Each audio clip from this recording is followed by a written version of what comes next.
नमस्कार, एक बार फिर से आप सभी का वेलकम है मेरे सेशन में। इस सेशन में हम बात कर रहे हैं ज्योमेट्री की, जो कि किसी भी कॉम्पिटिटिव एग्जामिनेशन के लिए बहुत बहुत इम्पोर्टेंट रहेगी। देखिए, कुछ भी स्टार्ट करने से पहले मैं चाहूँगा कि सबसे पहले ज़रूरी है कि हम बेसिक टर्म्स का आइडिया बहुत अच्छे से क्लियर कर लें, क्योंकि जल्दबाजी में आगे बढ़ते चले जाएँ, नए नए कॉन्सेप्ट पढ़ें, उससे कोई फ़ायदा नहीं है, क्योंकि आगे जाके वो फिर प्रॉब्लम क्रिएट करता है। तो फंडामेंटल्स का क्लियर होना सबसे ज़्यादा इम्पोर्टेंट है। तो आपको थोड़ा सा धैर्य रखना है, पेशेंस रखना है और सभी सेशंस को लगातार देखना है। और प्रॉमिस करता हूँ, अश्योर करता हूँ आपको कि at the end you will really feel the difference. Geometry में जो कभी भी दिक्कत आपको होती है या हुई होगी, ठीक है, वो नहीं होगी। ठीक है, तो चलिए स्टार्ट करते हैं। देखिए, ये सेशन पहला है जिसमें मैं लाइन और एंगल्स के बारे में आपके साथ बात करूँगा। तो आइए लाइन के बारे में बात करते हैं। ठीक है, देखिए, जहाँ तक लाइन की बात है तो लाइन, एक कोई भी लाइन यदि आप ले लेते हैं तो उसमें इन्फिनाइट नंबर ऑफ पॉइंट्स होते हैं, बहुत सारे पॉइंट्स होते हैं। ठीक है, लेकिन जब आप बात करते हैं लाइन सेगमेंट की, तो लाइन सेगमेंट जो होती है उसकी एक फिक्स्ड लेंथ होती है। लाइन सेगमेंट की एक फिक्स्ड लेंथ होती है। जैसे मैंने कहा कि भाई ये क्या है, ये एक लाइन है, ठीक है, लेकिन इसका एक फिक्स्ड पॉइंट है, इसके फिक्स्ड एंड पॉइंट निकाल लिए जाऊं मैं यहां से। जैसे इतने हिस्से को मैं यहां से निकाल लूं, यानी कि यहां से लेके यहां तक का जो ये हिस्सा है, ये जो हिस्सा है, इसके दोनों तरफ एंड पॉइंट्स हैं। ठीक है, इसके दोनों तरफ एंड पॉइंट्स हैं, तो ये क्या कहलाएगी, ये हमारी लाइन सेगमेंट कहलाती है। जिसके फिक्स एंड पॉइंट होते हैं वो हमारी क्या कहलाती है, वो हमारी बच्चों लाइन सेगमेंट कहलाती है। ठीक है, तो इस लाइन सेगमेंट को, जैसे मैंने कहा कि ये जो है ये फिक्स एंड पॉइंट है, ए बी है, तो ये जो लाइन सेगमेंट है, इस लाइन सेगमेंट को हम ऐसे लिखते हैं इस तरीके से कि भाई ये ए बी जो है, ये मेरी ए बी लाइन सेगमेंट है। ठीक है, क्लियर है। एक शब्द और आप देखते हैं, रे।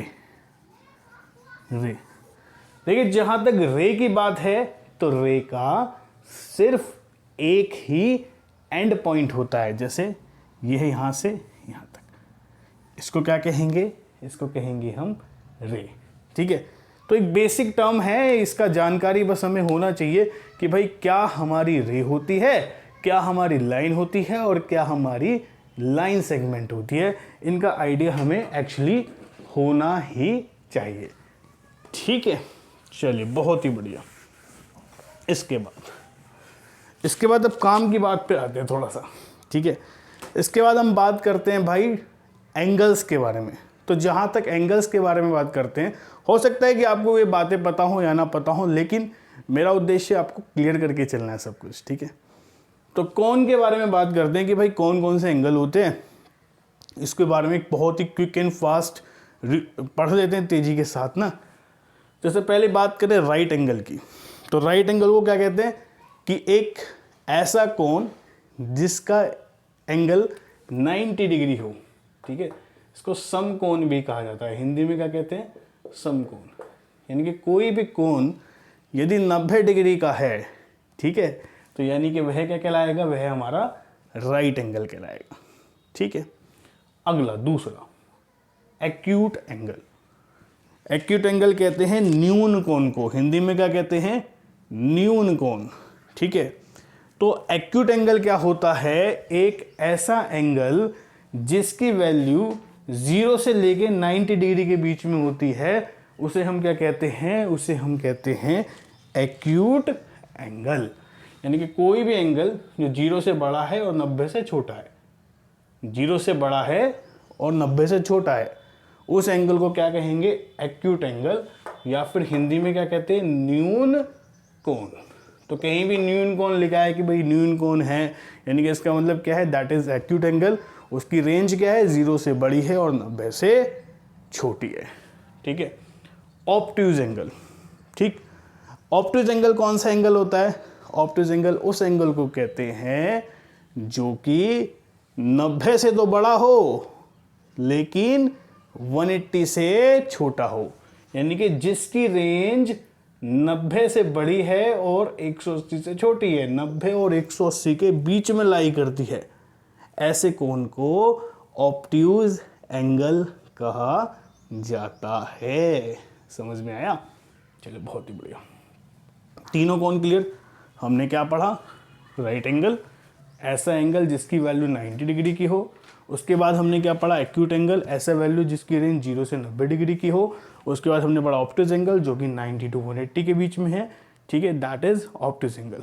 ठीक है, स्ट्रेट एंगल, ठीक, an angle whose measure is 180 degree, एक ऐसा कोण जो 180 डिग्री का है, एक ऐसा कोण जो कि 180 डिग्री का है, उस कोण को स्ट्रेट एंगल कहा जाता है। कोई भी कोण जो 180 डिग्री का है उसे आप स्ट्रेट एंगल कहेंगे।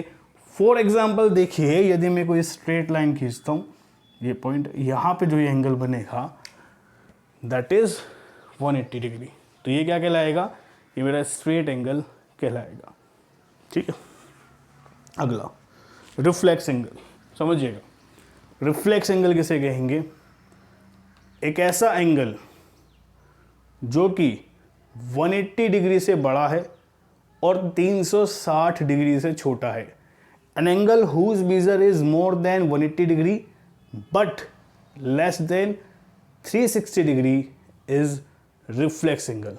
एक ऐसा एंगल जिसकी रेंज 180 डिग्री से बड़ी है और 360 डिग्री से छोटी है, उसको क्या कहा जाएगा? उसको कहा जाएगा कि वह रिफ्लेक्स एंगल कहलाता है।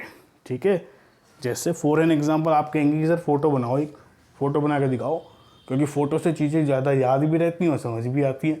तो भाई ऐसा है, देखो ये जो हो जाएगा ये वाला एंगल, आप इस एंगल को देखिए, ये जो एंगल है ये 180 से बड़ा है, 360 से छोटा है, तो इसे क्या कहा जाएगा? Reflex angle.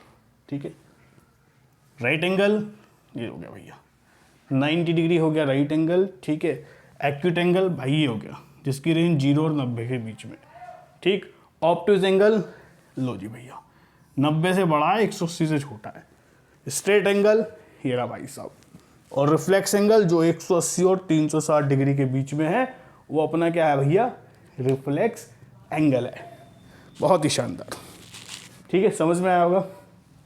आगे बढ़े, चलो जी, अब यहाँ तक यदि क्लियर है तो आगे बढ़ते हैं, समझते चलना। देखो भाई, सारी चीज़ें बहुत ही इंपॉर्टेंट चीज़ें हैं ये सारी की सारी।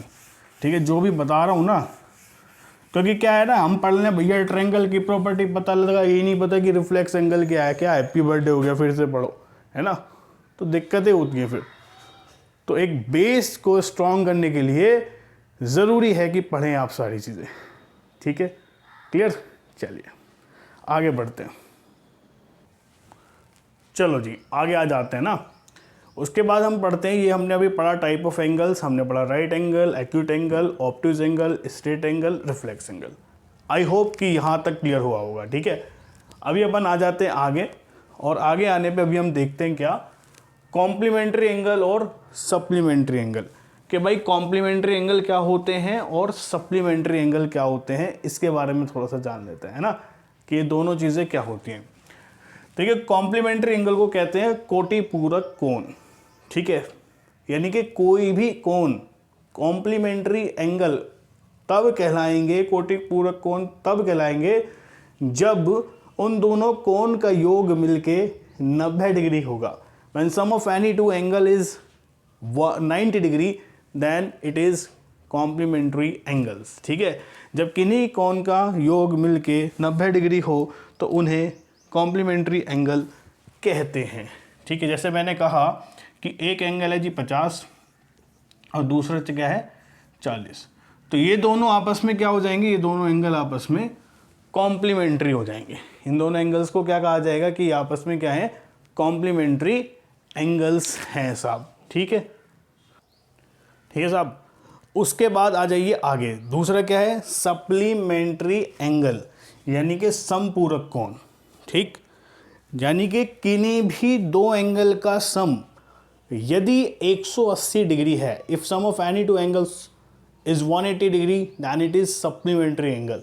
यानी कि कोई भी दो कोनों का योग यदि 180 डिग्री है तो वह सप्लीमेंट्री एंगल कहलाएंगे। जैसे यदि मैं आपसे कहूं कि यार एक एंगल है 120 डिग्री और एक एंगल है 60 डिग्री, एक 120 है एक 60 है, तो ये क्या है, सप्लीमेंट्री एंगल्स हैं, एक दूसरे क्या है, ये सप्लीमेंट्री एंगल्स हैं। ठीक है जी, समझ में आया? तो ये कॉम्प्लीमेंट्री एंगल्स थे और दूसरे क्या थे हमारे, सप्लीमेंट्री एंगल। मान लो कि जैसे यदि मैं आपसे कहता हूँ कि यार एक एंगल ना 30 डिग्री का है, तो बताओ एक एंगल यदि 30 डिग्री का है तो इसका कॉम्प्लीमेंट क्या होगा, तो आप कहेंगे कि इसका कॉम्प्लीमेंट होगा 60 डिग्री, 60 डिग्री इसका कॉम्प्लीमेंट एंगल है। ठीक है, तो ये हो जाएगा कॉम्प्लीमेंट एंगल। जैसे मैं कहूँ कि यार ऐसा है कि एक एंगल 80 डिग्री है, बताइए इसका सप्लीमेंट क्या होगा, तो आप कहेंगे इसका सप्लीमेंट हो जाएगा 100 डिग्री, क्योंकि किन्हीं भी दो कोनों का योग if sum of any two angles is 180 degree then it is to be known as supplementary angles. ठीक है, तो ये हो जाएगा भैया सप्लीमेंट्री एंगल। समझ में आ गई बात, क्लियर होगी, बहुत ही बढ़िया।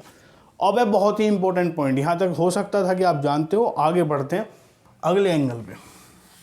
अगला कमाल का क्यों है भाई, बच्चों को पता नहीं होता, बेसिक्स क्लियर होंगे तो सब कुछ मज़ा आएगा, पढ़ने में भी आपको मज़ा आएगा, चीज़ें भी क्लियर होंगी और एग्ज़ाम भी क्लियर होगा, है ना। चलो आगे बढ़ते हैं, अगला देखिए टॉपिक, अगला एडजेसेंट एंगल। ध्यान से समझिएगा, संलग्न कोण क्या कहा जाता है भैया, संलग्न कोण। ठीक है, अब ये देखो ये है क्या चीज़, ये है क्या चीज़। ठीक है, देखिए एडजेसेंट से मतलब है, सीधी भाषा में यदि बात करूं तो एडजेसेंट से मतलब है पड़ोसी। ठीक है, और ये एडजेसेंट एंगल है, यानी कि कोई भी एंगल पड़ोसी एंगल कब कहलाएंगे, संलग्न कोण कब कहलाएंगे, इसको देखते हैं। ठीक है, पॉइंट याद रखना क्या कब कैसे होता है। ठीक है, पॉइंट क्लियर रहेंगे तो कोई दिक्कत नहीं होने वाली, यदि पॉइंट क्लियर नहीं होंगे तो फिर तो भैया दिक्कत ही दिक्कत है। देखो समझने की कोशिश करना, ठीक है, सुनने की कोशिश करना, समझने की कोशिश करना।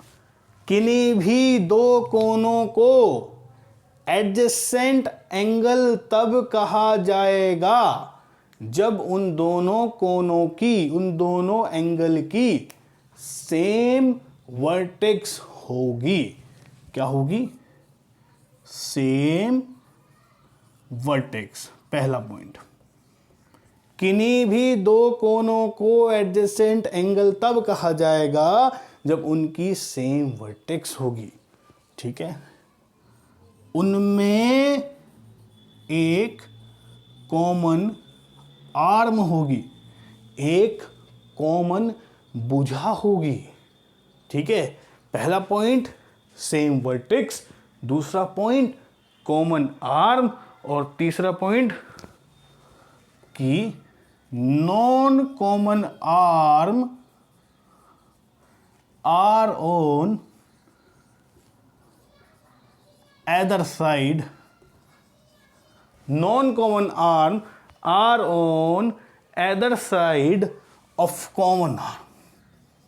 समझने की कोशिश करिएगा, मतलब क्या आप समझिएगा।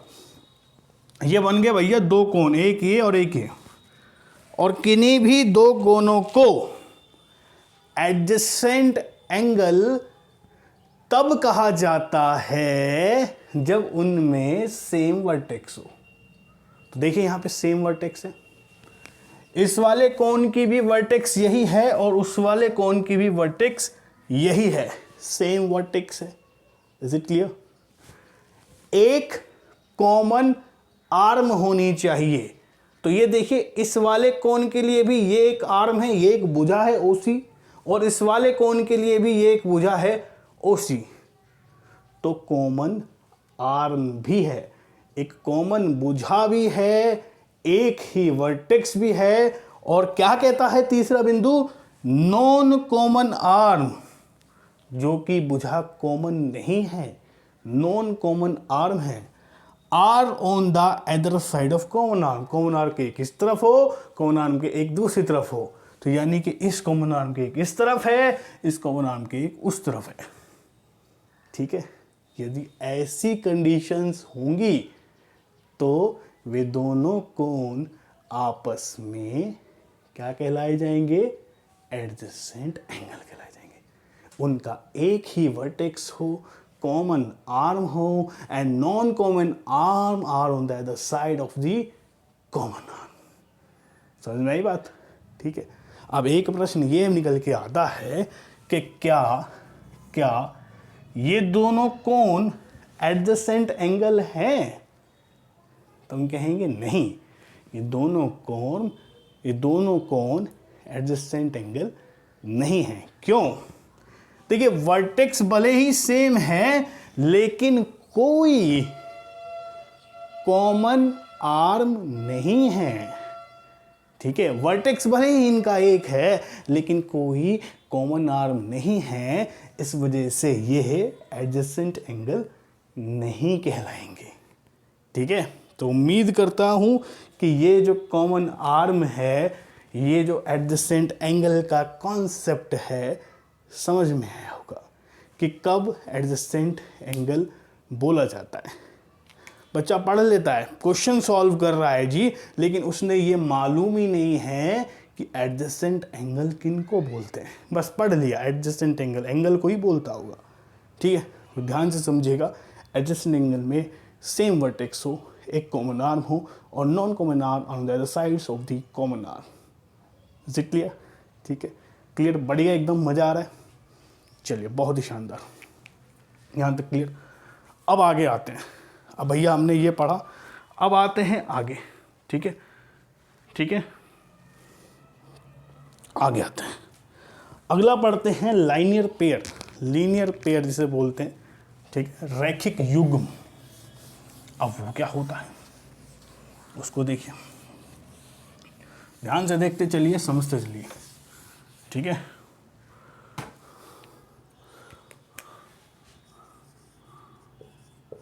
लीनियर पेयर क्या होता है, रैखिक युग्म क्या होता है, रैखिक युग्म फॉर्मेशन कैसे होती है, कब लीनियर पेयर बनता है, कब नहीं बनता है, और क्या प्रॉपर्टी होती है, आइए जानते हैं।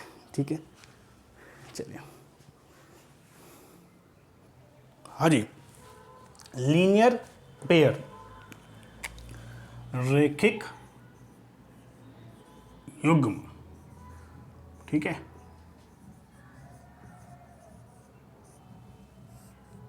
लीनियर पेयर एडजेसेंट एंगल का वह जोड़ा है। ठीक है, a linear pair is a pair of adjacent angle whose non common arm are opposite रे।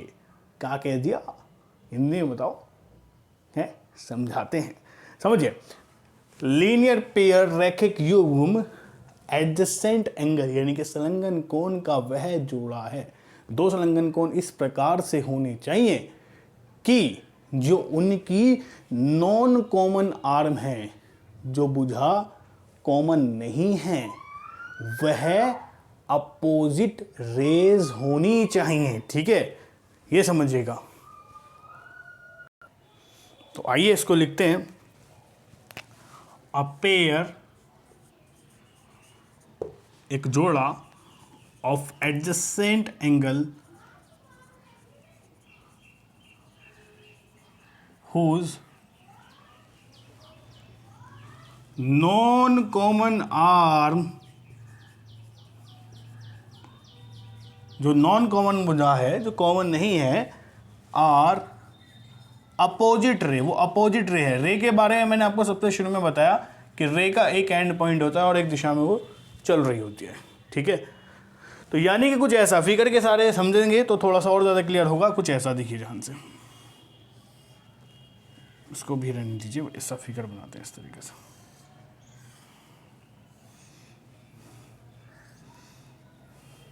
ध्यान से देखिएगा, ठीक है भैया, समझते चलो। देखो ज्योमेट्री में पढ़ने में बहुत मज़ा आता है भैया, घना मज़ा आता है, ठीक है, समझने वाली बात है बस।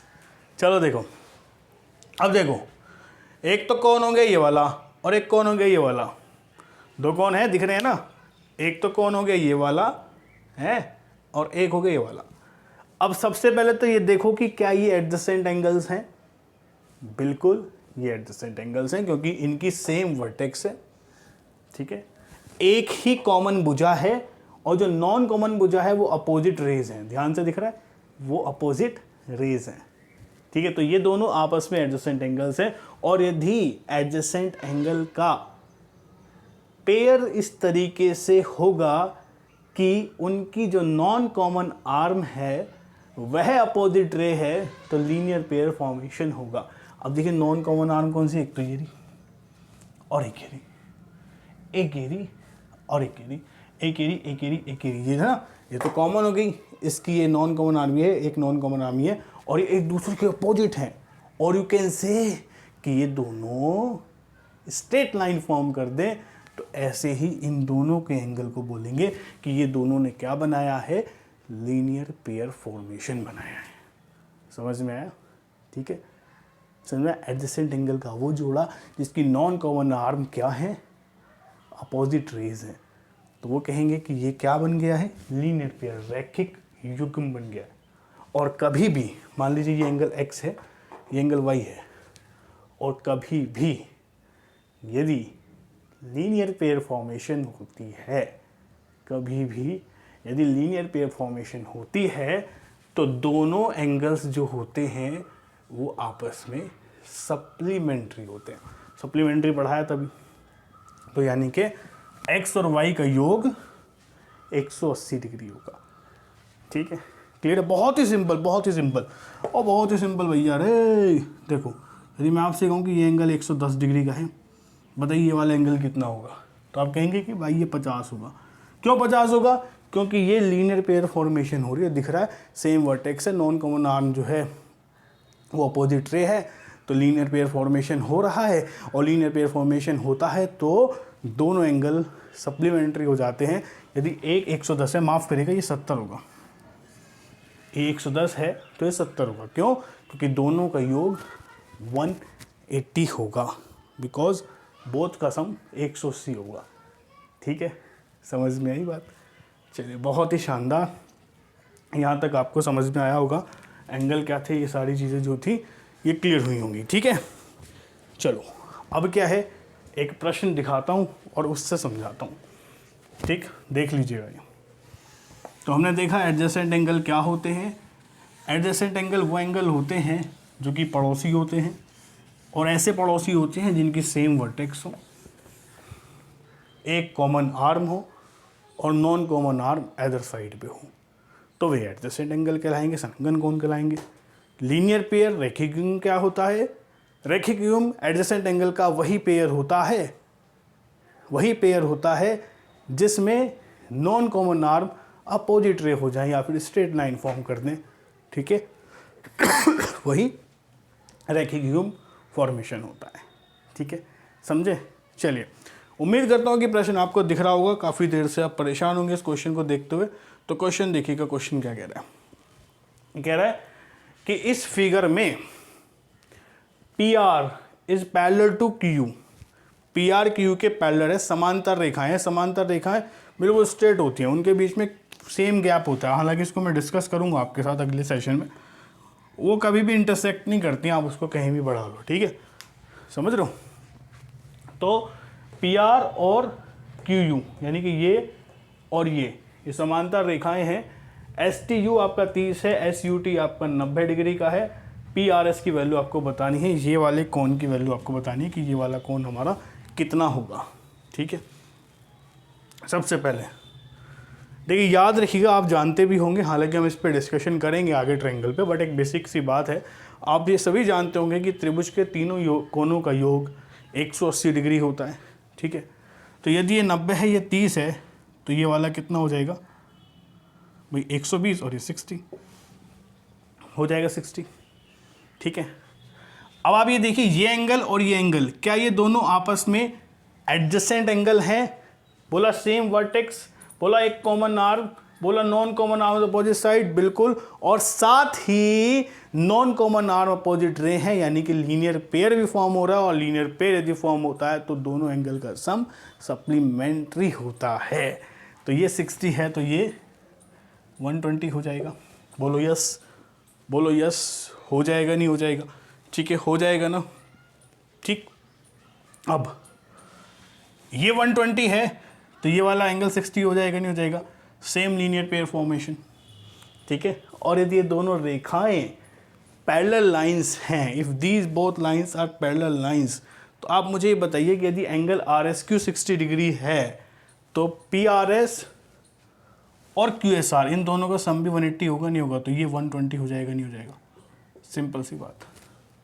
तो सिंपल एक लीनियर पेयर फॉर्मेशन की प्रॉपर्टी पे पूरा सवाल आधारित था, और यकीन मानिए ऐसे सिंपल से क्वेश्चंस यदि क्लियर करोगे तो बड़े सवालों को आसानी से डील कर पाओगे, आसानी से अप्रोच कर पाओगे, और सिंपल बेसिक चीज़ें क्लियर करने पे पहले आप ज़्यादा ध्यान केंद्रित करें, ठीक है। और भी सवाल मैं पेश करूँगा आगे आने वाले सेशंस में। फ़िलहाल ये एक छोटा सा उदाहरण था आपकी कॉन्सेप्ट को और ज़्यादा क्लियर करने के लिए। अगले सेशन में मिलते हैं, इससे आगे कंटिन्यू करेंगे और सिक्वेंशली चीज़ों को देखते और पढ़ते रहिए, ठीक है। बहुत बहुत शुक्रिया। लाइक, सब्सक्राइब और शेयर प्लीज़ कर दीजिए यदि नहीं किया है तो। बहुत बहुत शुक्रिया, धन्यवाद। अगले सेशन में मिलेंगे कुछ और शानदार बातों के साथ, जिसमें हम जिक्र करेंगे ट्रायंगल्स के कुछ बेसिक फंडामेंटल कॉन्सेप्ट पे और लाइन और एंगल से जुड़ी हुई बाकी अधूरी बातों पर। शुक्रिया।